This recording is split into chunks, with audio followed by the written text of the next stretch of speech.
Boa noite, é uma alegria estar novamente com você. Nós aqui hoje nós tivemos um domingo bastante agitado. Fomos à nossa chácara, há muito tempo que a gente não vai. Nós temos aqui no Acre, a nossa congregação tem uma chácara que usa para um ministério com crianças. Ministério com crianças na Redondeza. Você pode olhar lá no seu Face, Projeto Chácara Jesus, o Bom Pastor. Se você procurar no Face, você vai encontrar a página da nossa chácara, viu? Do nosso projeto. Então, nós somos congregação da Igreja Evangélica Fluminense no Rio de Janeiro e temos esse projeto com crianças aqui. Evidentemente que nessa época de pandemia a gente tinha evitado, aliás, nenhuma vez a gente esteve com as crianças lá em função das normas de afastamento, de isolamento. Mas hoje nós fomos lá dar aquela faxina caprichada, viu?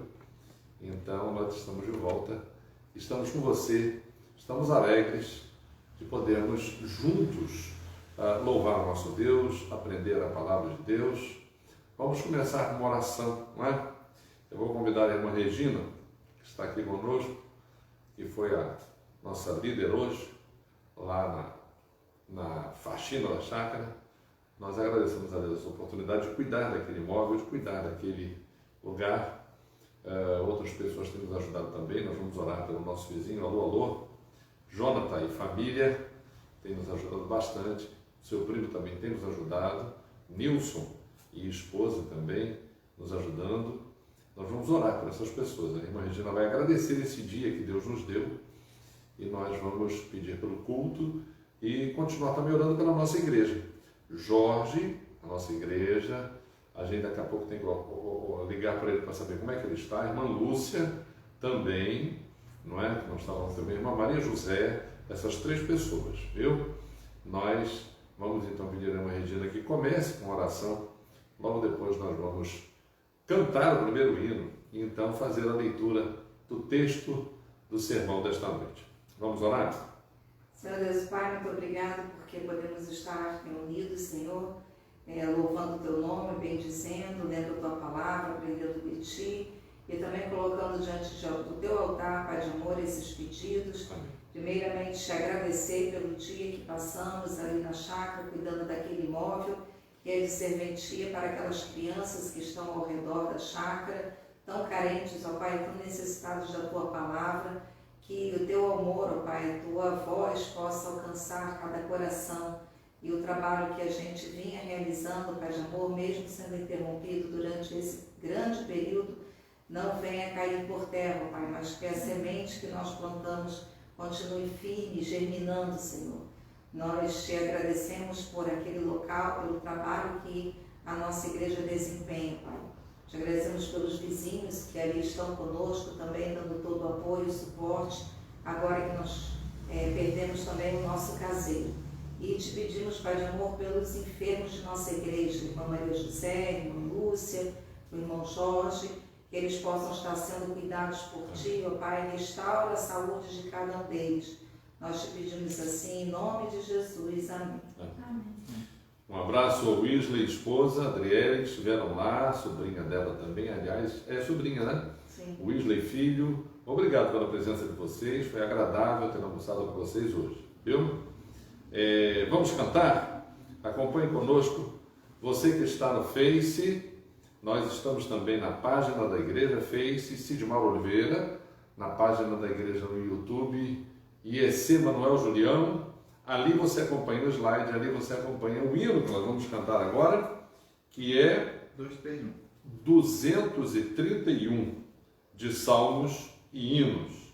Acompanhe conosco o hino 231.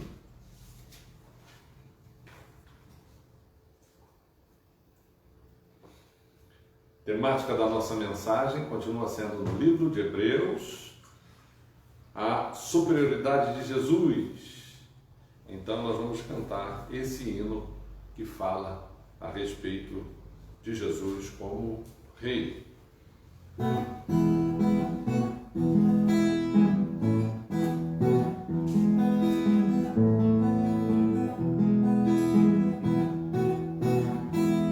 Saudai o nome de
Emparedaram Jesus, disseram: reino de Deus, quando é que vem o reino de Deus?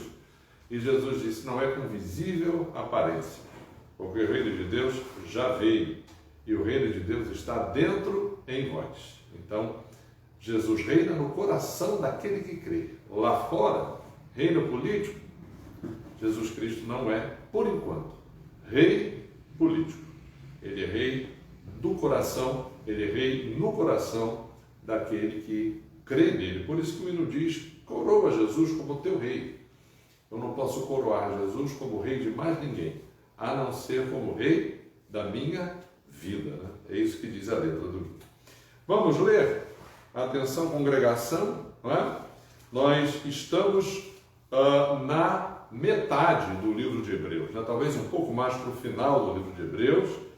E o tema você tem aí no slide número 1, não é? A superioridade de Jesus. Jesus é superior a quê?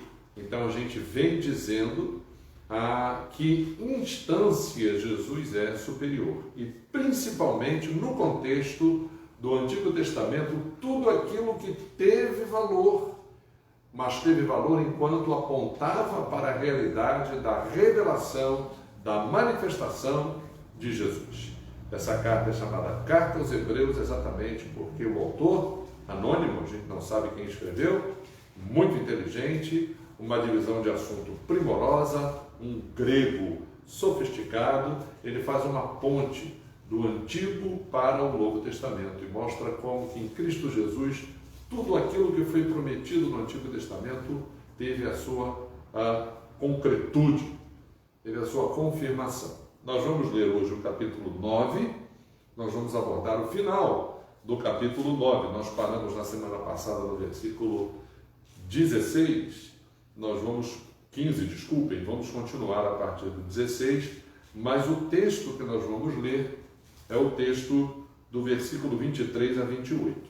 Hebreus 9, 23 a 28, a gente lendo aqui versículo a versículo. Eu lerei os pares e aqui os ímpares, que começam no 23, e a minha congregação vai lendo alternadamente comigo. Todo mundo encontrou? Era necessário, portanto, que as figuras das coisas que se acham nos céus se purificassem com tais sacrifícios, mas as próprias coisas celestiais com sacrifícios a eles superiores.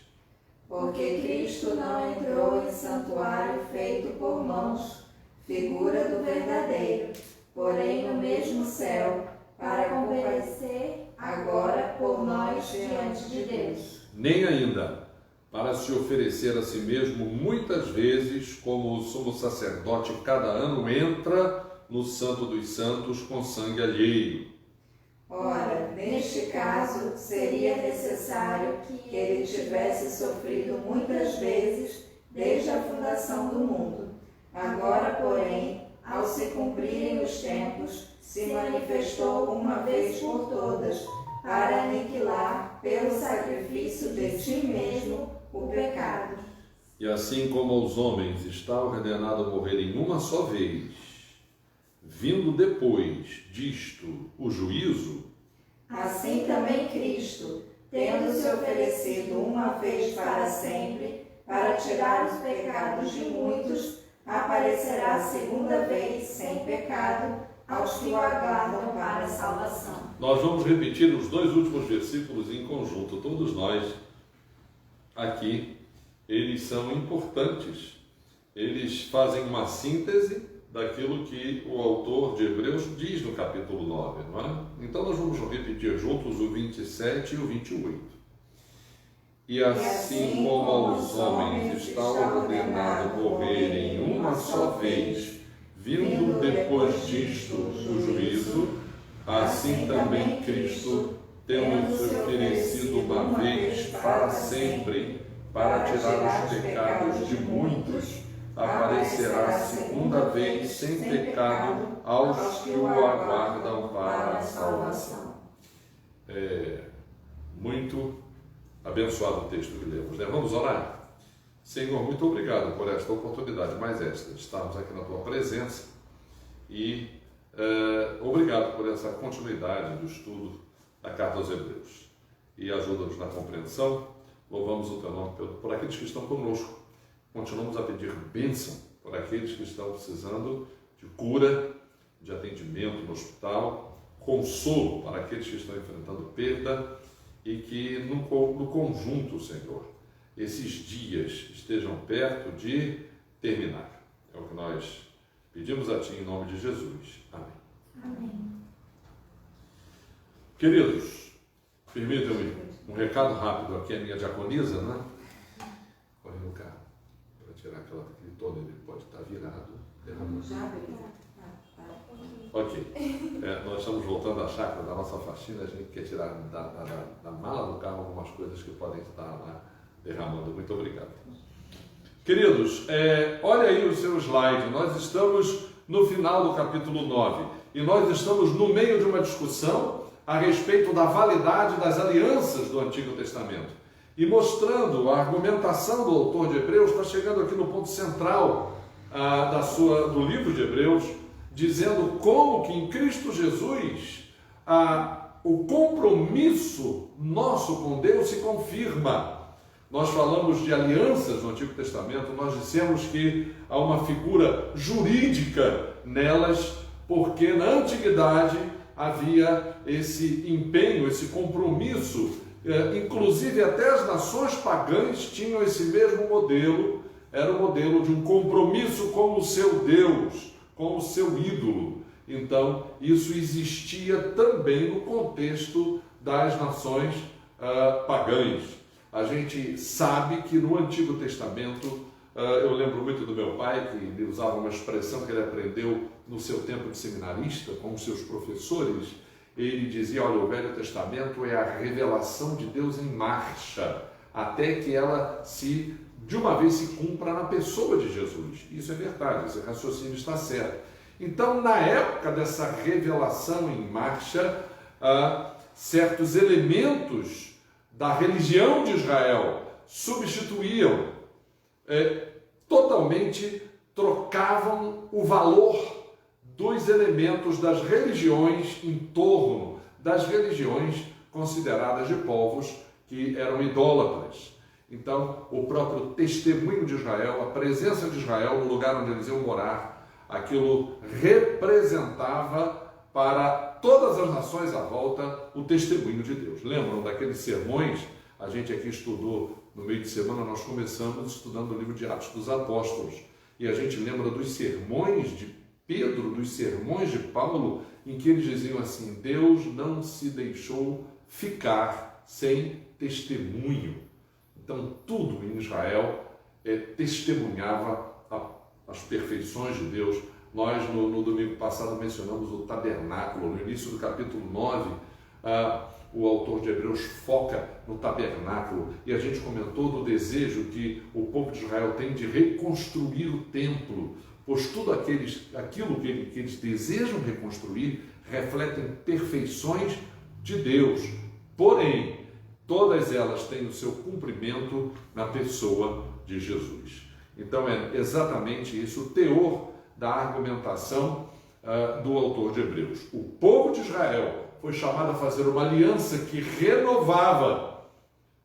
Ele renovava porque as gerações iam se sucedendo. A gente mostrou aqui, Noé fez uma aliança com Deus, Deus fez uma aliança com Noé, lá na frente Deus fez uma aliança com Abraão, adiante fez uma aliança com todo o povo de Israel, representada pela aliança do Sinai, sendo Moisés o mediador. Tudo isso teve uma tremenda importância. Aquelas gerações se sucederam, aquelas gerações morreram, passaram, Deus vem renovando as alianças, mas apontando para essa aliança em Jesus. Jesus, na última Páscoa com os apóstolos, ele foi morto numa sexta-feira, na véspera do sabá, daquela Páscoa. Então Jesus Cristo, ele tomou do pão e tomou do vinho e disse: esse é o meu corpo, esse é o meu sangue. Simbolicamente, o sangue da nova aliança. É isso que a gente vai ver com detalhes agora, na argumentação do final do capítulo 9 de Hebreus. Dê uma olhada aí no primeiro slide, no segundo, né? O primeiro foi o título do nosso sermão: Garantias. Quais são as garantias de que realmente há uma aliança em Cristo, de que a eterna aliança se aplica aos que creem? Quais são as garantias? Então, ele vai aqui, o autor de Hebreus, nesse final do capítulo 9, ele vai detalhar como que a gente reconhece, até em termos legais. Temos aqui um advogado, né? Aqui conosco, né? Temos essa chance, né? Então, a gente sabe que quando alguém deixa um testamento, esse testamento só vai ter valor com a morte do testador. E é isso que a gente quer chamar a atenção. Quem é o testador? Quem é a garantia da herança que recebemos? Quem é a garantia dessa aliança feita com Deus? Aí, no capítulo 9, eu vou pedir que alguém leia o versículo 16 e 17. Acompanhe na sua Bíblia, ouça a leitura de Hebreus 9, 16 e 17. A primeira garantia que nós temos de que a aliança, a nova aliança, a aliança em Cristo, está garantida e se aplica aos que creem. Porque onde há testamento, é necessário que intervenha a morte do testador, pois o testamento só é confirmado no caso de mortos, visto que de maneira nenhuma tem força de lei enquanto vive o testador. Esse testamento que foi deixado para nós, essa garantia que foi deixada para nós, ela foi deixada em nome de Jesus. Uma vez que ele morreu, ela se aplica a nós. Nós somos herdeiros dessa garantia, herdeiros dessa aliança, herdeiros dessa herança. Evidentemente que é necessário crer em Cristo Jesus. E nós cremos em Cristo Jesus porque ele ressuscitou. A gente aqui leu nesse final do capítulo 9, adiantando, né, a conclusão do nosso sermão, a gente repetiu o versículo. O texto diz aqui que como aos homens está ordenado morrer uma só vez e só o juízo espera os homens que morrem na ressurreição dentre os mortos, assim também Cristo se ofereceu uma vez para sempre. E o que virá aparecerá a segunda vez. E diz o texto aqui que ele se ofereceu por todos, sim, por todos, mas o texto aqui coloca muitos. Coloca o indefinido, não bota o indefinido todos, coloca muitos, em função da necessidade de crer. Nem todos creem em Jesus Cristo.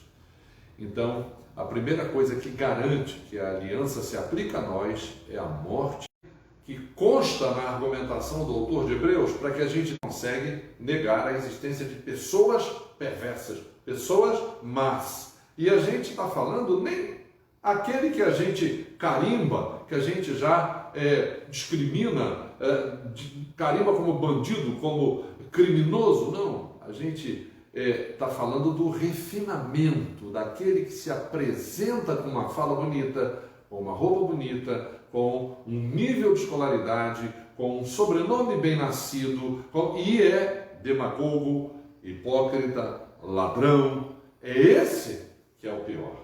A Bíblia diz que Satanás pode se transformar em anjo de luz. Aliás, na justiça tem até um apelido para esse tipo de crime, né?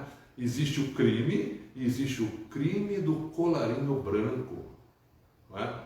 O nosso país, infelizmente, é campeão de crime de colarinho branco, é campeão de impunidade, é campeão de inocentar pessoas que são criminosas. Então é disso que a gente está dizendo. A Bíblia, quando fala em derramamento de sangue, ela está falando do pecado. A gente está dizendo aqui também que as nações vizinhas de Israel faziam sacrifícios de animais para aplacar a ira e a cólera do seu Deus. Esse não era o sentido do sacrifício na Bíblia. Esse não era o sentido do sacrifício na Bíblia. Ninguém matava animais na Bíblia para que Deus ficasse calmo, porque Deus está virado. Não, Deus na Bíblia é uma pessoa, ele tem personalidade. O sentido do sacrifício na Bíblia é outro. Então, derramamento de sangue aqui sem derramamento de sangue não há remissão de pecados. Jesus Cristo derramou o seu sangue, somente o sangue de Cristo pode nos remir do nosso pecado. Mas enquanto isso não aconteceu, havia o quê? Um aviso ao longo da história, um aviso nessa marcha da revelação, toda uma simbologia que só tem sentido, é isso que o autor de Hebreus afirma, só tem sentido uma vez que tudo tenha se cumprido em Cristo Jesus, reconhecendo-se que isso se cumpriu em Cristo Jesus. Dê uma olhada no slide, o derramamento de sangue, o texto que a gente leu, profecias que se cumprem em Jesus, a aliança foi sancionada com sangue. O versículo 18 que a gente leu diz, olha, nem a primeira aliança foi sancionada sem sangue. Esse salpicar, esse aspergir de sangue, do sangue do sacrifício, essas manchas de sangue que ficaram sobre o livro da lei, que respingou na roupa dos que estavam mais perto, né? Essas manchas de sangue que ficaram nos utensílios do tabernáculo, a gente viu na semana passada, na mesa do santo lugar, o candelabro, todos esses utensílios foram salpicados, manchados com sangue. Isso significava exatamente essa simbologia. Havendo Moisés proclamado todos os mandamentos segundo a lei a todo o povo, tomou o sangue dos bezerros e dos bodes com água e lã tinta de escarlate e sopo, aspergiu não só o próprio livro da lei, como também sobre todo o povo. Está aí no slide, não é? Moisés legitima com sangue a aliança antiga. Só que os animais morreram, inocentes, não é? As pessoas foram salpicadas simbolicamente com sangue, mas aquelas pessoas continuaram sendo o quê? Pecadores. E na aliança com Deus continuaram o quê? Incapazes de cumprir a lei de Moisés. Então, será, gente, que qual era o sentido dessa religião? Simbolizava-se o perdão do pecado, mas toda aquela geração se foi, toda aquela geração morreu. Que sentido tinha aquilo? Quer dizer que eles foram perdoados do pecado enquanto em vida? Mas os sacrifícios se repetiam. Por que os sacrifícios se repetiam? Porque os pecados se repetiam. E o sacerdote sacrificava por si e pelos outros. Por que o sacerdote sacrificava por si? Porque ele tinha o seu pecado. Ele podia se condoer do pecado do outro, mas ele também tinha o seu. Então, toda essa coisa parece inútil, parece sem sentido, a não ser que haja um resgate dela, a não ser que haja um resgate da fé que essas pessoas tiveram, porque as pessoas do Antigo Testamento, todo esse ritual servia para os que criam. Se você examinar na Bíblia, você vai ver na pregação dos profetas, na crítica da pregação profética, a distinção entre aqueles que criam e os que não criam, em que aqueles faziam esse sacrifício da boca para fora, apenas como uma formalidade, como um ritual vazio e sem sentido. Como hoje, algumas pessoas falam de Deus, proclamam Deus, choram e, na verdade, não têm fé. É apenas uma coisa da boca para fora. O próprio Jesus, ele quando pregou o Sermão do Monte, o que ele disse? Se alguém ouve as minhas palavras e as palavras que eu falo fazem efeito no coração, criam vida, ele tem condições de praticar as palavras que ouve, como o Tiago disse, né? Tiago diz também que a gente pode olhar para a Bíblia como se olha no espelho, né? A gente não leva o espelho para a rua, deixa o espelho em casa, olha-se e vai para a rua. Então Tiago diz que a gente pode olhar para a Bíblia sem que a Bíblia tenha nenhum efeito na nossa vida. A gente possa achar a Bíblia um livro de lindas leituras, de assim um padrão elevado de conduta, mas aquilo fica fora da nossa vida. Quando Deus chamou Josué e vocacionou Josué, ele disse para Josué ler, meditar no que lia, cumprir a Bíblia e pregar. Mas somente Jesus nos dá a condição de cumprir a palavra de Deus. Então, muita gente fazia esses sacrifícios no Antigo Testamento de maneira formal, de maneira vazia, sem que o sentido verdadeiro daquilo estivesse no seu interior, estivesse no seu coração. Todos os utensílios, o livro da lei, o povo, o tabernáculo foram consagrados por sangue de bezerros e de bodes. E o derramamento de sangue anunciava o sangue de Jesus para a verdadeira e definitiva santificação.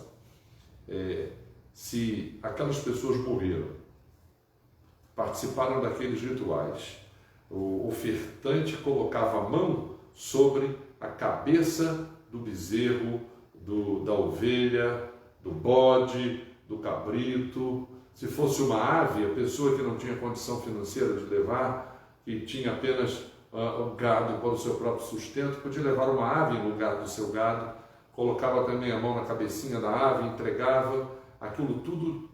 Qual o sentido de matar o animal inocente derramando o seu sangue na beira do altar? As pessoas, que destino aquelas pessoas tiveram? Se algo maior, se esse sacrifício não apontava para algo maior, algo que fosse redenção definitiva, uma santificação que fosse permanente, olha, de nada servia.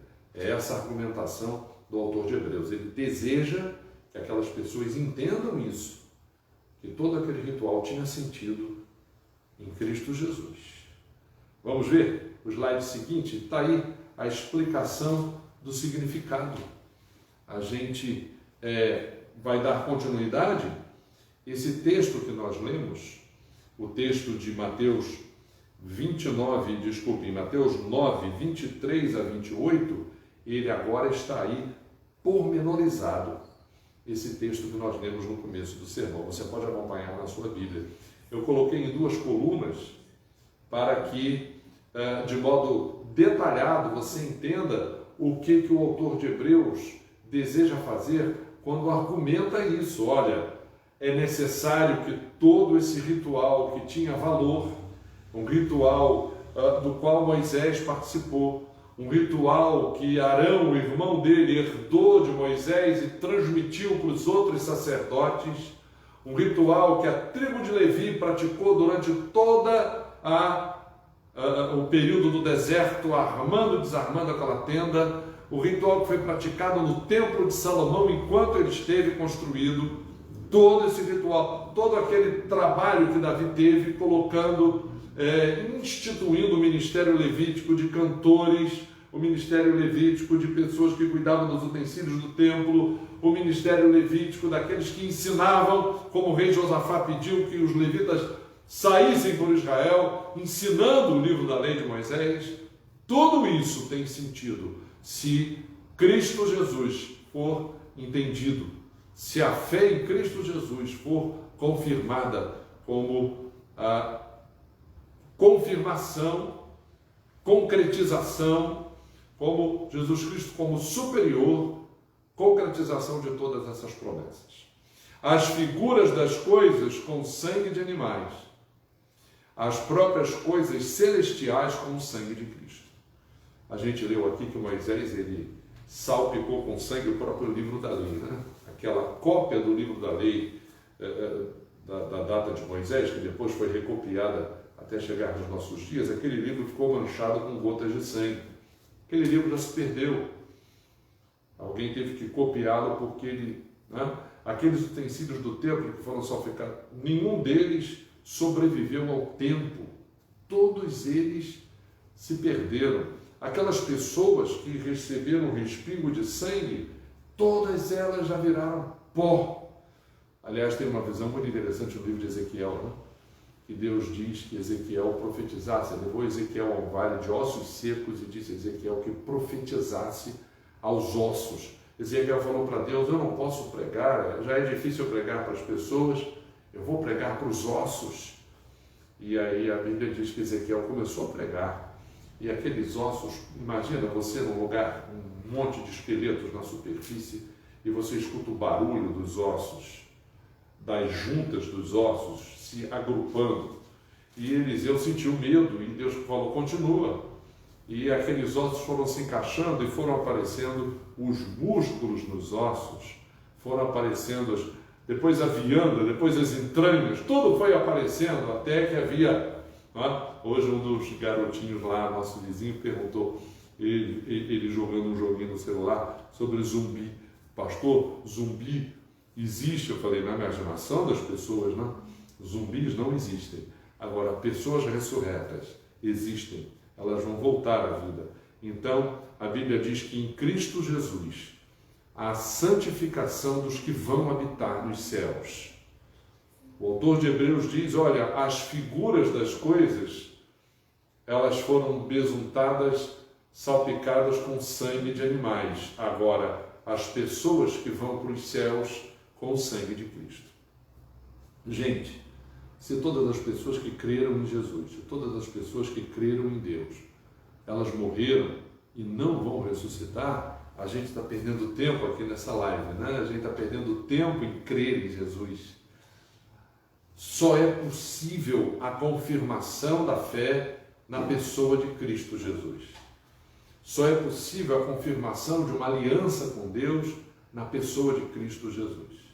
Só é possível acesso a Deus por meio do sangue de Cristo, do perdão que vem pelo sangue de Cristo, da morte e ressurreição, batizados os que creem em Cristo Jesus. É isso que o autor de Hebreus está afirmando.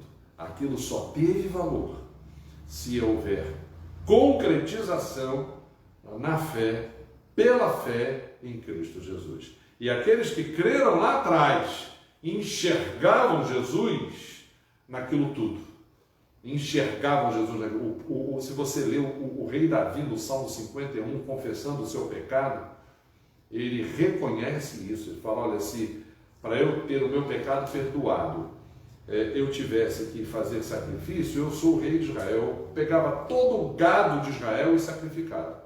Mas se eu sacrificar todo o gado de Israel, isso não vai servir, não vai atender à necessidade do perdão de que eu preciso.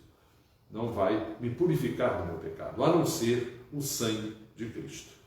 Olha o que diz o texto, o versículo seguinte: ninguém entrava no santuário terrestre, somente os sacerdotes. A gente viu isso com detalhes domingo passado. Cristo nunca entrou naquele santuário, mas Cristo entrou no santuário celestial.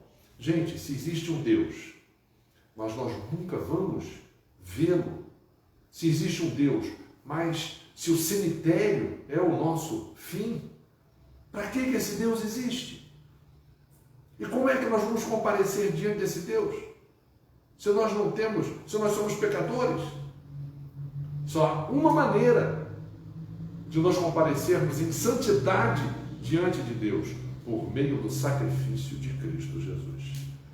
Por isso que o autor de Hebreus vai dizer que Cristo entrou no santuário celestial, abrindo uma avenida para nós, abrindo um caminho para nós. Nós vamos ver isso no capítulo 10, na semana que vem. Cristo, ele é o nosso precursor nos céus. Veja o próximo slide. Explicação do significado do sacrifício de Cristo, do significado da nova aliança no sangue de Cristo. Havia repetição obrigatória dos sacrifícios dia após dia, porque havia imperfeição até da parte do sacerdote e temporalidade, caducava no tempo. Tinha que repetir a geração seguinte, o filho, o neto, o bisneto, aquilo tinha que ser repetido. De certa forma era até uma rotina cansativa. Perdia-se na repetição, muito provavelmente, o sentido daquilo. Mas o sacrifício de Cristo é único, é perfeito e atemporal. A Bíblia diz que o sacrifício de Cristo, desde a eternidade, já se conhecia. A Bíblia diz que a fé em Cristo Jesus é uma fé para sempre, é uma fé para a eternidade, é uma garantia definitiva. Então, essa é a comparação entre a antiga aliança que caduca e a nova que é perfeita. A outra era repetição, obrigatória, imperfeita e temporal. O sacrifício de Cristo não se repete. É por graça, é voluntário. Ninguém é obrigado a crer em Jesus. A oferta de Cristo é voluntária. Uma vez os judeus desafiaram Jesus, Jesus falou: a minha vida eu dou e eu reassumo, porque recebi de Deus esse mandato. A nossa vida também. Mas Jesus diz assim: quem quiser ganhar a sua vida, vai perdê-la. Agora, quem perder a sua vida dando a mim, quem perder a sua vida por minha causa, ganhou, obteve ganho. O sacrifício de Cristo é perfeito e é eterno. Que necessidade para sacrifício de animais que não purificavam? Interessante isso, né? Os animais eram mortos, mas o pecador não era purificado. Qual o sentido disso? É isso que o autor de Hebreus quer dizer. Qual é o sentido de você matar um animal inocente, derramar o sangue dele, se aquele sangue não te purifica? Denuncia a tua culpa, denuncia o teu pecado, porque o inocente Jesus foi morto. Esse era o sentido. Na verdade, Israel praticava aquele sacrifício jogando sangue no chão, nós falamos isso semana passada, enquanto as religiões bebiam sangue, se banhavam com sangue, faziam comidas com sangue. Em Israel, era a ordem que o sangue fosse derramado todo na terra, na beira do altar, simbolizando o assassinato de Jesus, né? Foi pregado numa cruz, o sangue dele foi derramado. A Bíblia diz que deu a hora do sabá, a hora às 6 horas da tarde de sábado. Poucos minutos antes mandaram tirar o corpo da cruz para que naquele sabá, os corpos não ficassem pendurados na cruz. E eles foram verificar, os 2 ladrões crucificados com Jesus estavam vivos, eles quebraram as pernas, uma tortura a mais, mas Cristo já estava morto. Então, um dos lanceiros romanos enterrou a lança na lateral do corpo de Jesus. Estava morto, ele nem se mexeu, mas quando ele puxou a lança, o pulmão, o crucificado morre sufocado, como se fosse afogado, porque o seu pulmão fica cheio de água, o suor, sudorese externa e acúmulo de líquidos internos. O crucificado enche o seu pulmão de água, e Jesus, sangue e água fluíram no pulmão de Jesus, o sangue de Jesus foi derramado. Então, que necessidade há para sacrifícios que não purificam o pecador? Agora, Cristo comparece diante de Deus pelo seu próprio sangue para nos perdoar, para nos lavar do nosso pecado. Aprecio muito aquela expressão de Paulo na carta ao Tito, o lavar regenerador do Espírito, que é o lavar por meio do sangue de Cristo. Cristo nos purifica do nosso pecado. O sangue de Cristo nos purifica do nosso pecado. Compareceremos diante de Deus pelo sangue de Cristo, porque Ele nos santifica. Gente, não é que há algo místico, não é isso. É que nós recebemos o Espírito Santo na nossa vida e passamos a entender, pela iluminação do Espírito, que aquilo que existe na nossa vida como pecado, aquilo ali deve ser rejeitado por nós e nós devemos buscar a santificação no nome de Jesus. É por isso que a Bíblia diz que o pecado na nossa vida não é mais uma escolha prazerosa e nem é mais uma prisão, uma cadeia. Por isso que a Bíblia diz lá em Tito, Paulo também diz a Tito, que o Espírito Santo nos educa para que a gente rejeite as paixões do mundo e viva nesta vida sensata, de modo sensato, justo e piedoso. Vamos lá? A nova aliança de Hebreus 8 se estende até o capítulo 9. Como morrem os homens uma única vez. A gente viu esse versículo. Como morrem os homens uma única vez, Cristo morre e vive uma vez só, para sempre, para nos purificar dos nossos pecados. Não há uma outra chance além da chance desta vida. Porque da mesma maneira que Cristo morreu uma vez e ressuscitou, todos os homens só morrem uma vez e vão ressuscitar. É a maneira como nós cremos, é a maneira como a Bíblia coloca. E esse versículo é um versículo muito claro a respeito disso. Assim como aos homens está ordenado morrerem uma só vez, vindo depois disto o juízo. Assim também Cristo, tendo se oferecido uma vez para sempre para tirar os pecados de muitos, aparecerá a segunda vez sem pecado aos que o aguardam para a salvação. A trajetória de Cristo é a trajetória de todo homem. Aqueles que creem ressuscitam para a vida eterna. Nós falamos semana passada que só há duas opções. Ou Cristo é o Messias verdadeiro, e qualquer outro que vier como Messias será uma fraude, ou Cristo é um Messias falso, e ainda há divino verdadeiro. Mas nós cremos pela palavra de Deus que esse é o Messias, Jesus é o único Messias. E pode ser até que venha uma fraude, que o Apocalipse chama de anticristo. E pode ser que ele engane, porque ele vem para enganar. O apóstolo Paulo, na carta aos Tessalonicenses, ele diz que Deus vai enviar a operação do erro para os que não deram crédito à verdade do Evangelho. Vamos ler esse trecho? Segunda carta de Paulo aos Tessalonicenses. Paulo vai dizer isso no capítulo 2, versículo 7. Com efeito, o mistério da iniquidade já opera, segundo aos Tessalonicenses 2,7, e aguarda somente que seja afastado aquele que agora o detém. Então será de fato revelado o iníquo, a quem o Senhor Jesus matará com o sopro de sua boca e destruirá pela manifestação da sua vida. Ora, o aparecimento do iníquo é segundo a eficácia de Satanás, com todo poder e sinais e prodígios da mentira, e com todo o engano de injustiça aos que perecem, porque não acolheram o amor da verdade para serem salvos.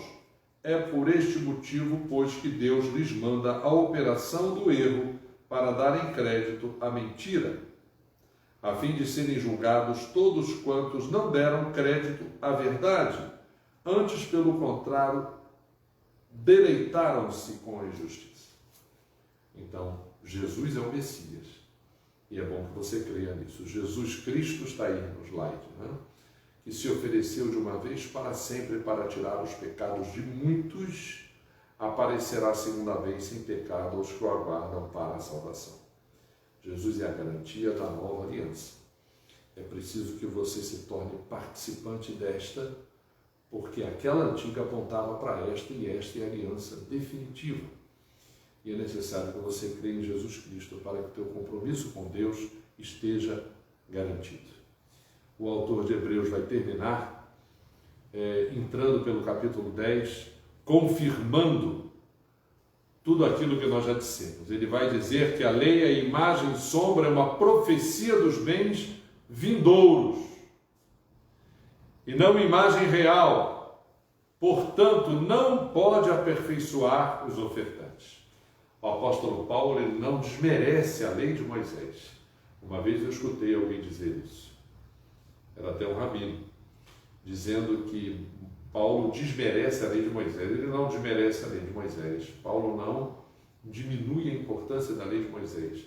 Ele só diz uma coisa com a qual qualquer pessoa pode concordar. Ela não aperfeiçoa ninguém.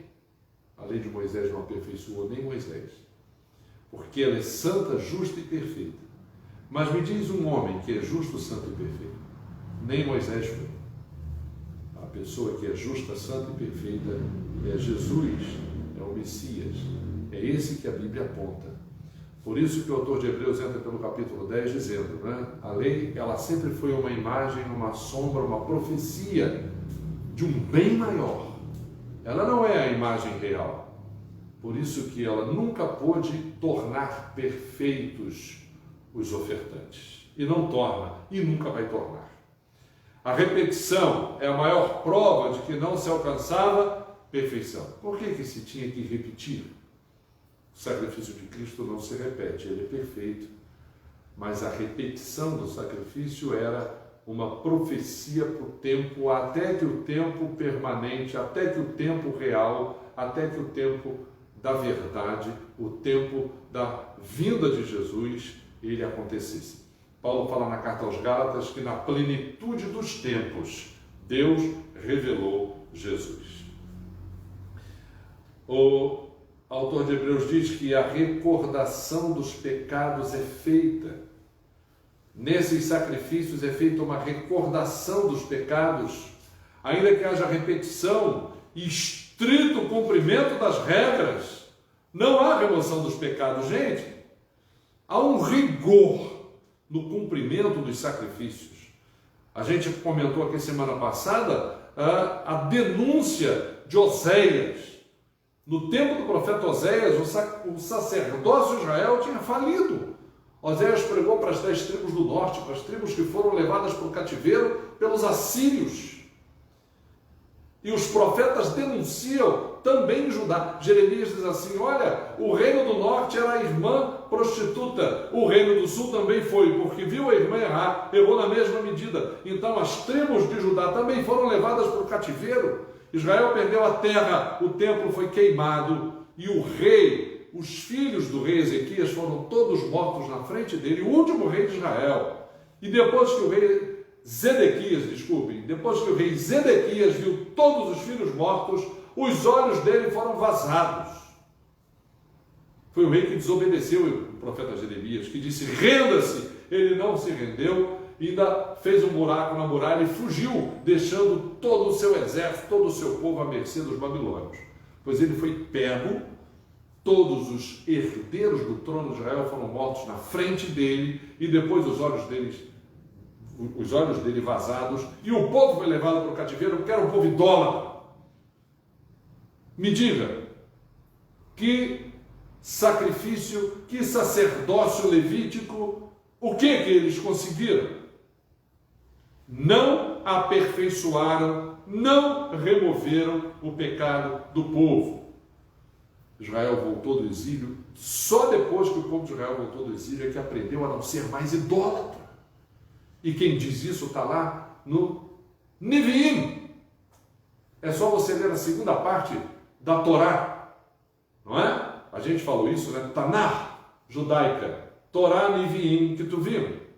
Leia o Neviim, leia os profetas, a denúncia da idolatria. A lei de Moisés aperfeiçoou quem e quantos? Nem os sacerdotes, denunciados por Oséias e denunciados por Jeremias. Jeremias foi um profeta que se levantou contra o rei, contra o príncipe, contra o juiz, contra o sacerdote, contra o falso profeta, contra os anciãos. Jeremias, o último profeta, antes do exílio. Recordação do pecado é feita porque não há, ainda que haja repetição, ainda que haja estrito cumprimento, ainda que as regras sacerdotais sejam cumpridas, não há remoção dos pecados. Aqueles sacrifícios não aperfeiçoaram ninguém. Portanto, o corpo e o sangue que removem e aperfeiçoam os pecadores, qual é? Um dia você espera comparecer diante de Deus?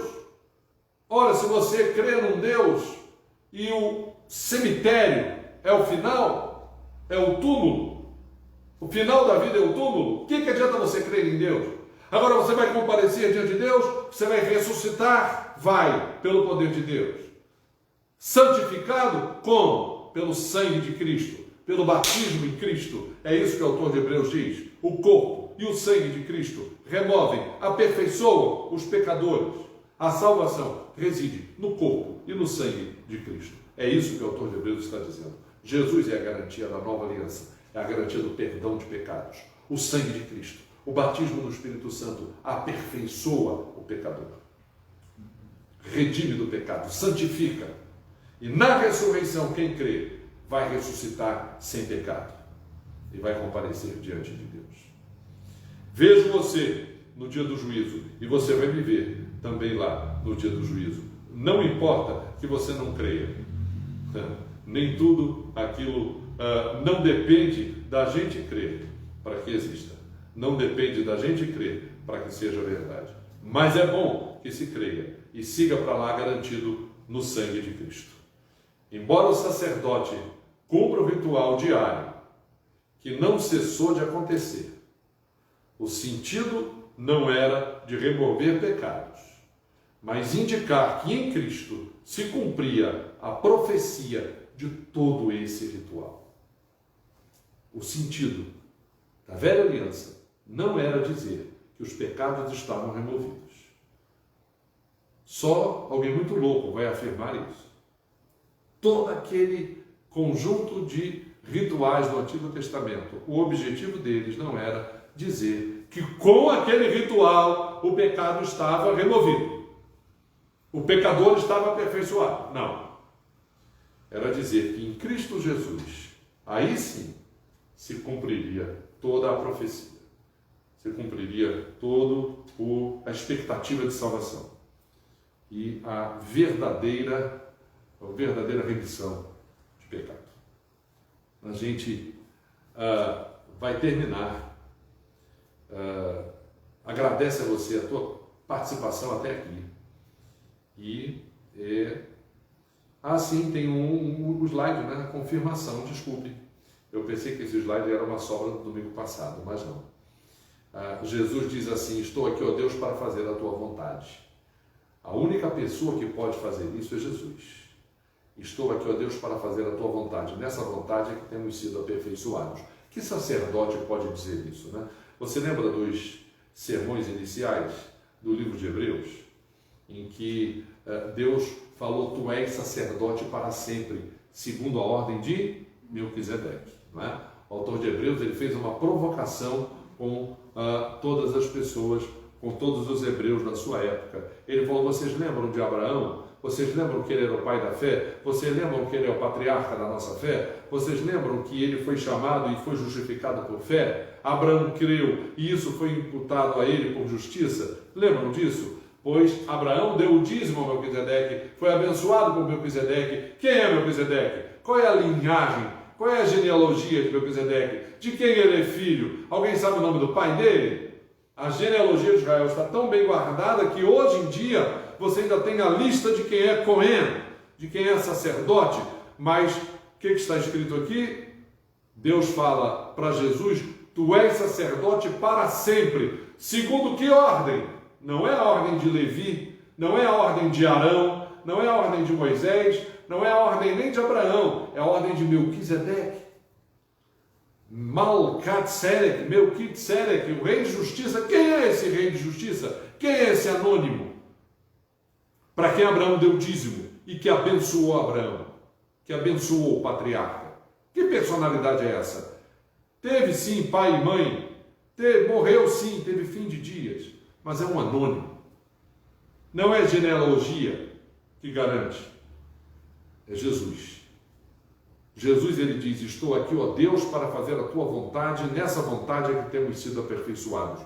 Só Jesus pode fazer a vontade do Pai em sua integridade, em sua inteireza. Capítulo 10, 9. Jesus ofereceu para sempre um único sacrifício pelo pecado.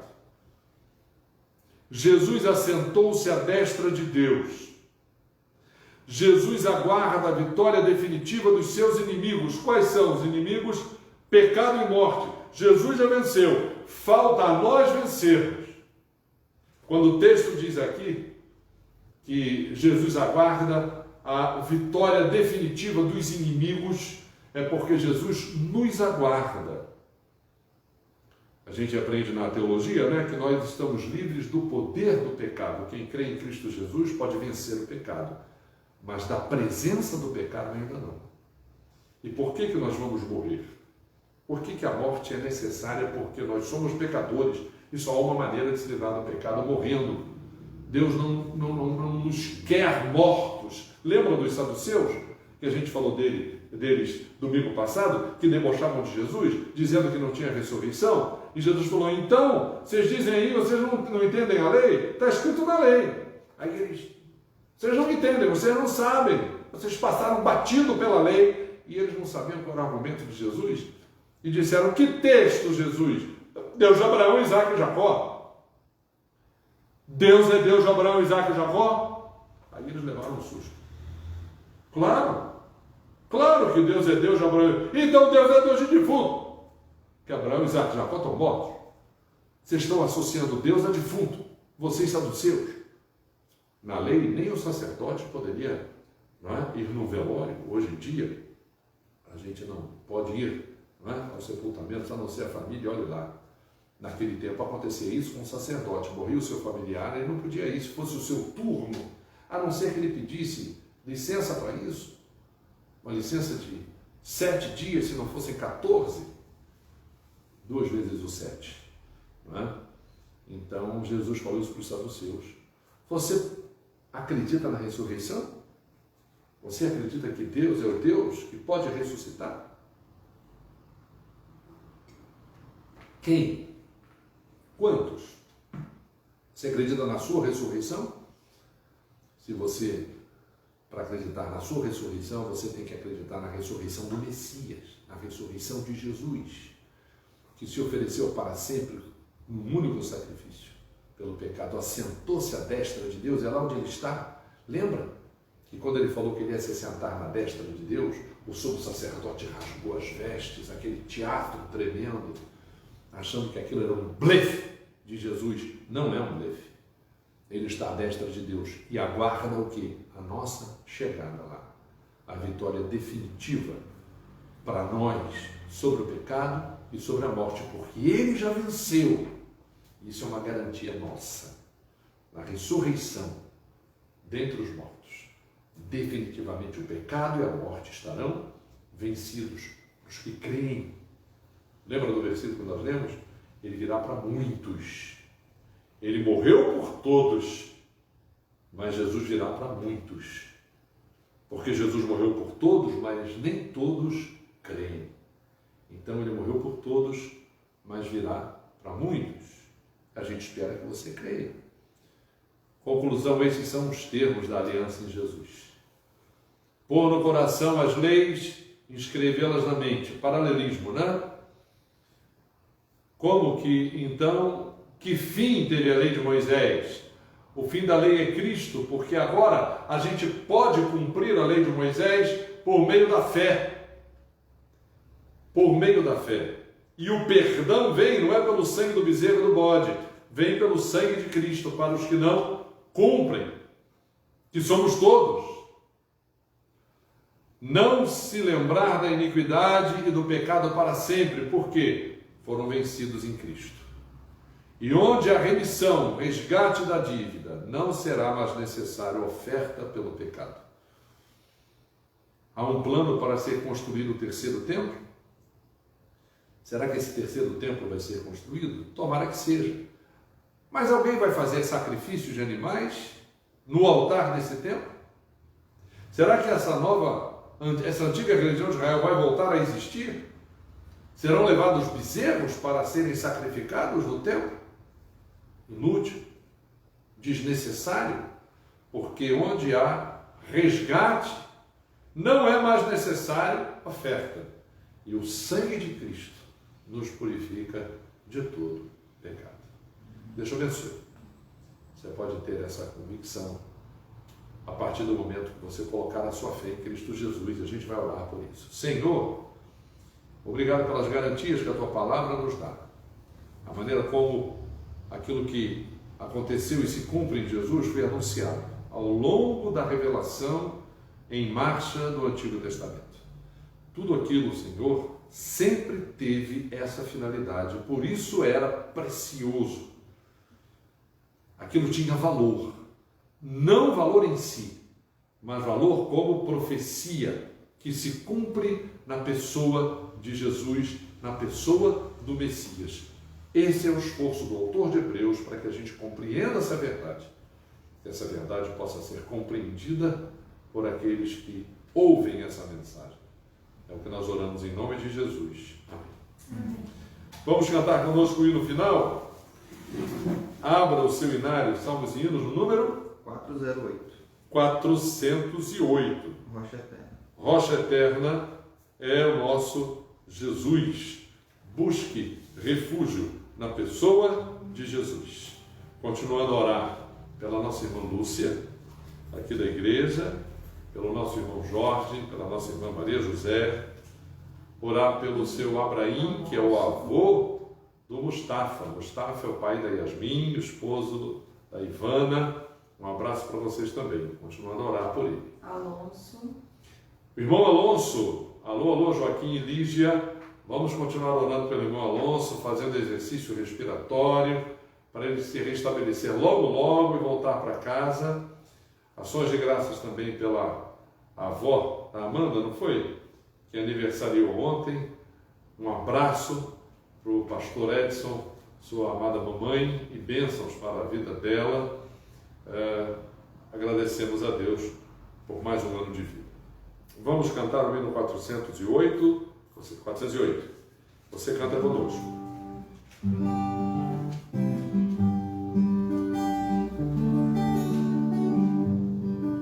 Rocha eterna, meu Jesus, quero em Ti me refugiar. Só Teu sangue lá na cruz, derramado em meu lugar, pode a mim, Senhor, valer, do pecado proteger, não por obras nem pesar, plena paz terei aqui, só Tu podes consolar, há perdão somente em Ti, rocha eterna, só na cruz, eu confio ao meu Jesus, nada posso, meu Senhor, nada eu tenho a Te ofertar, sou tão só um pecador, Teu amparo a suplicar, rocha eterna, mostra assim Tua graça e amor por mim, quando derradeiro olhar este mundo aqui vou ver, e no prumo eu Te encontrar, Teu chamado a responder, rocha eterna, espero ali, abrigar-me salvo em Ti. Amém. Venha para o refúgio que é Jesus. Terça-feira, 19 horas, estudo em Provérbios, horário do Acre, 21 horas, horário de Brasília. Muito obrigado. Deus te abençoe.